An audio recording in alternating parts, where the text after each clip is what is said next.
Welcome to the 360 Podcast, an all-around look at student-centered education. I'm Laura Gellin. And I'm Adrian Pumphrey. And this week we talk with Dr. Roediger, co-author of Make It Stick. We talk with him about different strategies to help with the memory and its implications for teaching and learning. Enjoy the episode. Well, Roddy Roediger, thank you so much for joining us on the 360 Podcast. We're really happy to have you with us. Oh, good. I'm glad to be here. So we've already got a lot of faculty looking into this book, Make It Stick, that you helped write. And yes. We're already seeing the benefits of that. And I'm part of that book group. So even in my classroom, I can speak to how useful this has already been in the last couple of months. Good. I'd love to know some more about this story behind how you came to write this and the partnership with the other authors. Sure. So the book, so Mark McDaniel and I are cognitive psychologists. We're the second and third authors. And we had been doing research for some years that people kept telling us this is so useful, how do you get it out more widely than publishing it in journals and giving talks. And so we've been talking about writing a book. It was Mark's idea, really. And I kept telling him, Mark, if we write a book, it's going to be an academic book. It'll be published. Nobody will read it just like our other academic books, or nobody much will read it, just our colleagues. And so what we really need to make this go is a professional writer who can tell stories. Sure. And so my brother-in-law happens to be a professional writer, Peter Brown. And so I talked to him about it. He was a little cool on the idea at first because he was an English major, he never took psychology. Sure. How could you write about psychology? But he got intrigued, and we kept telling him about it. And we invited him to a few meetings. And then he came on board and got more and more enthusiastic. And so eventually he might as well have gotten a PhD in cognitive psychology because but I remember the way we first outlined the book was we happened to all be in San Diego, and I was renting a house there with my wife, and because we were on sabbatical there, and we sat in the backyard, and we just spent 2 days talking and outlining what became the book. I mean, it changed a whole lot from that first vision, and then we went at it in earnest. And we would outline the chapters in great detail, mostly Mark and me talking to Peter. Then Peter would try to bring in stories that would illustrate points that we wanted to make. He interviewed a whole lot of people, as you're reading in the book, the neurosurgeon and Coach Julie, the football coach at the University of Georgia, the previous one. And all those people he interviewed to see how they taught and how they learned themselves. And so that was how the book came about. And so we went through 3 or 4 drafts. Peter would draft something and he would get a little exuberant, and Mark and I would have to tone it down or correct something a little bit. And so it all worked out. It worked out very well. And so that's how it came about. And I was at Harvard giving a talk, and one of the editors from Harvard University Press was in the audience. Mm-hmm. And she came up afterwards and said, "Oh, have you ever thought about writing a book about this stuff?" And I said, "Well, as a matter of fact, we're kind of doing that. We were in the beginning stages." Uh-huh. And so she said, "Well, we'd be very interested, I think, if you'd be interested." So eventually we did wind up, obviously, with Harvard University Press, and with their more trade division.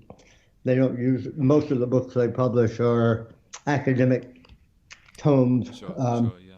So this was something a bit unusual, I think, for them. Yeah. No, I thought this was very accessible. I really, that was clearly part of your aims in writing this, was right. To be accessible. So thank you for that, and I appreciate that. So what do you think is the, it's called the science of successful learning, and you, you bring to light a lot about memory and the importance of memory and retrieval. What were the main things that you think you learned through the process of writing this, and what were the things that surprised you as you went through this? Well, let's see. I mean, we knew what we were going to write, so the surprises, I thought some of the stories Peter came up with were really wonderful ones that illustrated the points so effectively. Mm-hmm. And I mean, a lot of people learn these things on their own, but an awful lot of people don't. So that was, the book is for the ones who haven't, and even the ones who've learned part of them haven't learned all of them. And so I think the biggest surprise to me in all of this research is how counterintuitive people find the idea of retrieval practice. Uh-huh. I remember talking to a journalist early on, and I was explaining, if you really want to learn something, it's much better, usually the way we do that is we restudy it, but it's really much better if we, instead of restudying it, we shut the book and we try to retrieve it. And if we can't retrieve it, we go back to the book. And the longer you can wait to retrieve it and still get it, the better. And he looked at me and said, "That's so counterintuitive." Yeah. And at this point, I was thinking, I mean, to me, it was at that point intuitive because I'd done a lot of research showing it was so. But to me, that's been the big surprise in the book from most academics. The interesting thing to me is the book has been picked up by coaches, by band leaders. There's a conductor of a high school band in Indianapolis. I'd have to look up his name right now. I should look it up. But he writes Mark and me all the time about advice. And the big point for them, for people in sports and music, is interleave practice. Because there's this idea of muscle memory in sports. And you do the same thing over and over. You shoot 53 throws, you hit strike the hockey puck 50 times in the same way, you hit 50 fastballs in baseball, and you get better and better when you do that, when you do the same thing over and over. And so the idea is you're building a muscle memory. But then I always ask them, will you ever have to do something 50 times in a row in a game? And the answer is always no. And so there is this old adage in sports that if you, if I can get this right, practice like you play and you'll play like you practice. So why don't you practice the same way it is in the game? The batter never knows what ball is coming next, fastball, curveball. The hockey player is all over the ice. And so to them, interleaving was the big news, that you should mix things up and not just do the same thing over and over. And that same thing is true in music. You play your scales over and over. Same kind of thing. One of the retrieval tools that you mention in the book are memory palaces. Yes. Can you talk a little bit about that? Because we've read several books where neuroscience and teaching kind of overlap, and this is the first book that got into memory palaces, and I remember just loving that part when I was reading the book, and the Mark Twain example, of course, close to my heart. I'm an English teacher, so I got very excited when I saw Mark Twain in there. But can you tell us a little bit about that practice of memory palaces? Sure. I'm teaching a freshman seminar this year, so people right out of high school. And we just had one of the top people in the U.S. come to class who can do this, and the students threw all kinds of things at him, and he remembered them. When they came in, they introduced themselves to him, and he remembered their names and called on them by name throughout the class, that kind of thing. But what people, so two big points of memory. That one is encoding, how you get information in, and the other is retrieval, how you get it out when you need it. And what memory palaces do is to provide you a good way of encoding and a good way of retrieval. So what you do, and you don't have to make it a giant palace. The people who compete have hundreds of locations. But when I do little simple things, I just have 20. And I don't use locations. There's a number rhyme scheme. 1 is a gun, 2 is a shoe, 3 is a tree, 4 is a door. So you're not going to forget how to count to 20. When you get to 11 and on up, it's hard to rhyme, so you cheat and you go 11 is penny 1, hot dog bun, 12 is penny 2, airplane glue. And so you've got an image, a thing associated with each number. And what I do is take, if it's points in a speech, Mark Twain used it for history dates. If whatever you got, you hook each point to one of so if the first thing I want to remember is to say, hello, I'm really glad to be here today, and to thank my my sponsors, whoever is bringing me into the university, I can just make that, attach that to 1 is a gun, have the gun shooting at something like a display of where I am. 2 is a shoe, and then you hook the first point you want to make to that. Actually, with PowerPoint, you don't have to do that anymore, but I used to use those things when I gave talks before PowerPoint, and actually before even overheads. And so memory palaces are people who take this to the extreme. They have very elaborate schemes, like a walk through campus that might have 200 locations, or a walk through their house where they might have. So the idea is you pick a path that you won't forget, you know it, and you pick discrete locations on that path, and you store, this is often called the method of loci for locations in Latin. So you store things you want to remember at each location, and then later you form images of them. That's the trick, forming an interactive image of the location and what you want to remember. You got to convert it to an image, and then later, as you walk down the path, you decode those images. And so it sounds bizarre when you first hear it, but when you see the people who really can do it, and I'm not one of them, it's amazing. Yeah.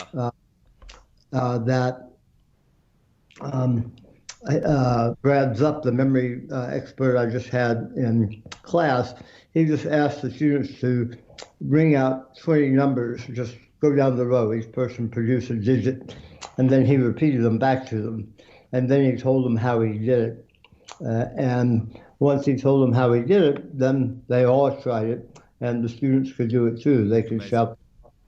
So it was a very effective demonstration. It reminds me of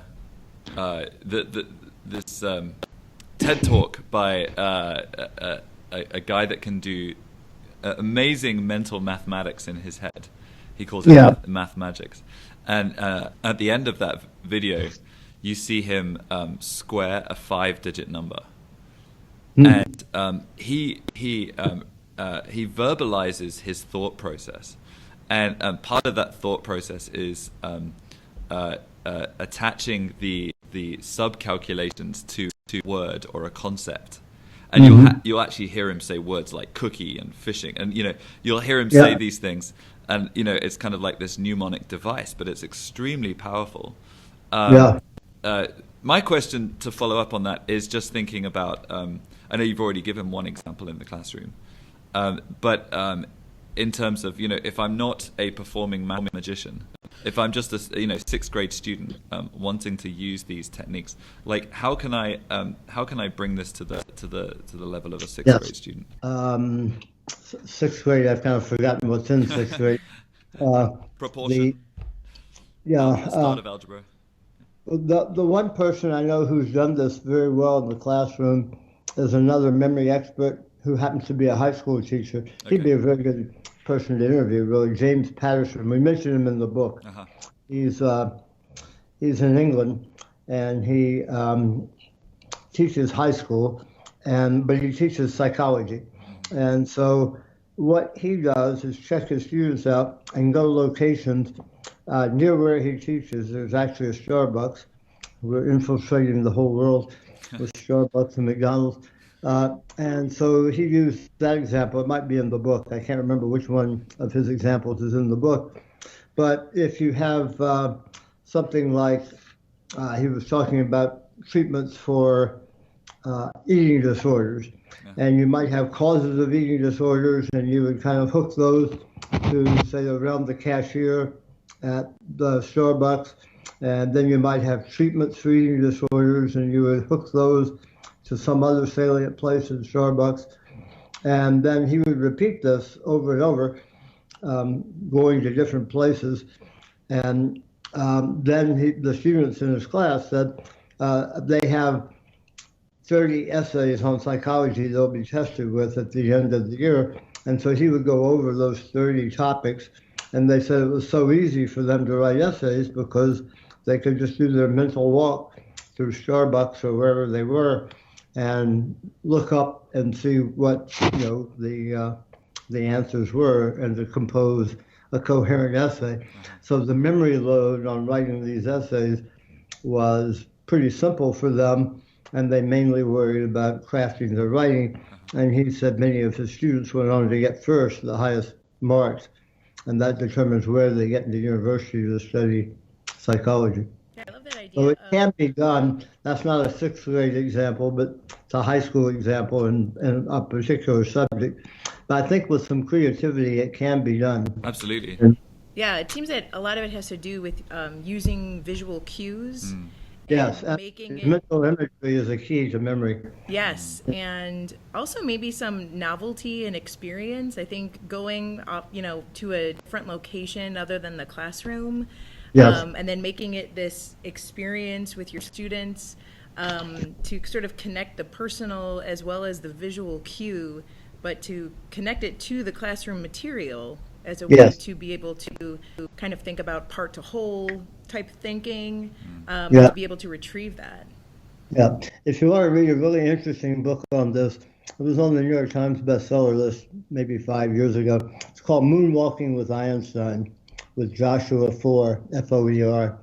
It talks about how he went into this and he learned it. It's a very entertaining book, but you learn an awful lot about memory while you're reading. I'm using it as a book in my class. And Oh, nice. What would you say to someone that asked about, memory is all well and good, but there's a big push for soft skills and critical thinking, and you read the education press, and what you will find is how can we get kids thinking at a deeper level? Yes. How do these principles apply to that trend? I think they do, and obviously critical thinking and thinking at a deeper level and being creative is critical. I do think all these things apply because in order to become an expert, people talk about expertise and creativity. Nobody is creative without knowing a lot. Yeah. Can't be creative in physics unless you know a huge amount of physics. Right. And same with psychology or any other subject.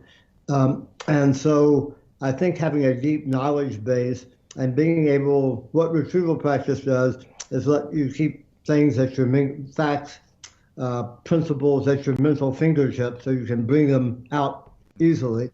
And so in order to reason, to think critically, you need to know a lot. And I do think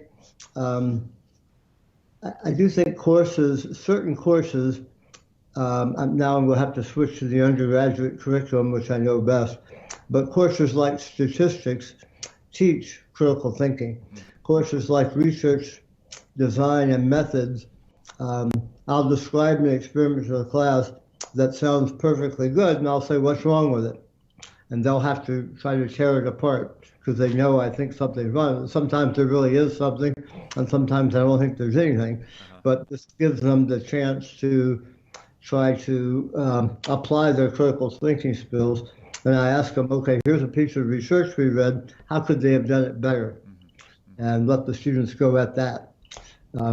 And so I do, but to do that, they've got to know about the piece they just read. They have to remember it.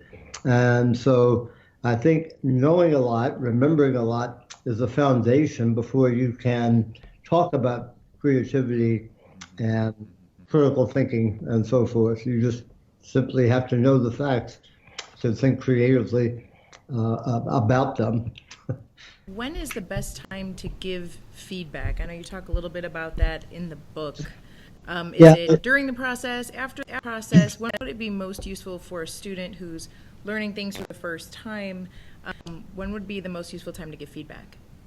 Well, we found it depends on the situation. Obviously, if you're an English teacher and you're having students write essays, it's hard to give feedback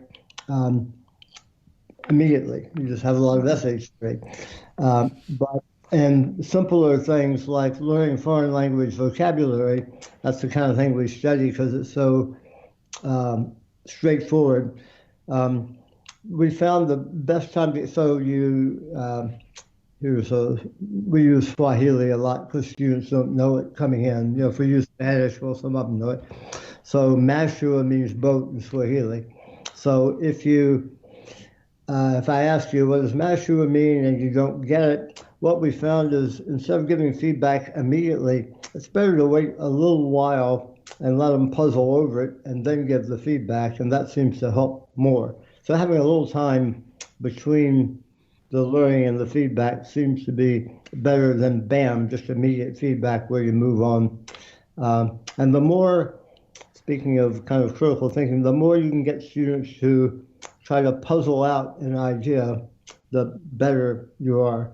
But even when you don't know the answer to something, if you think about it for a while, and even if you have to guess an answer, then you get the feedback, it helps you.